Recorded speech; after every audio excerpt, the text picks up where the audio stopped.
ebyo nabigambire nyuma abaziyo aha mukoro gwa Fathers Union omukanisa ya St Andrews Ngoma Church of Uganda eri kushanga omuri Kiziba omuri Sheema municipality.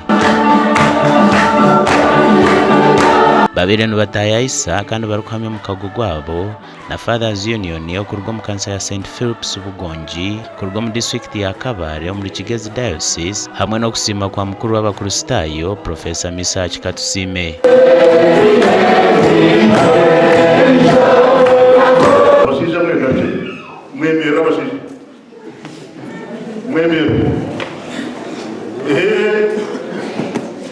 Nienda kusharisha yo kwetisa asafuchigana nawe cyo muri to tamukarunjikona nawe cyo muri to tamukarunjikona nawe cyo ayikama nawe cyo otugerere mbabazi otusase tugacho makagiri atumushita nobuna ni shoma tata no ibirantwara ishomero konka hati kuzo mu mashomero haro visitation days haro abakureba results uraba celebrations nyingi banzu korwa ki abakazi abinji hata no ba responsible family zabo. Ababurizi b'enjiri nibajangwa abashaija bine kugaruka bakakora emyoga yaabo. Abarushohora hato nabashohora biza first class degree wabuhereza mu yaza kumara ho mwaka umwe no mubiri ahabwo ushuru Oshumana bagwegera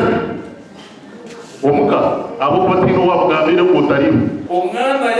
yaza gukora interview atine yo kuzarare ninga tatere yesente omuyugande bizuba jene abarabye ayi sportswear inkifa inepeye mwenali ibiri ukiza kumwetu ukamwetu rahindwireho ukimbuza ategeka friend wanjye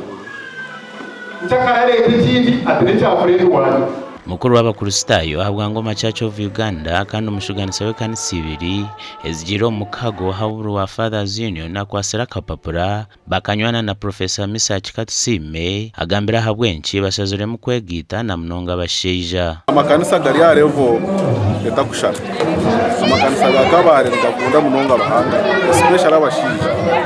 ukakunu West Angora Diocese moshanga mabakazi bingi no kureta abantu abo banywana no kwenda ngo bahiso muhimbo abantu bitaba West Angora Diocese. Nabwa nyuma habiro kusima ruhanga habwe mbabazize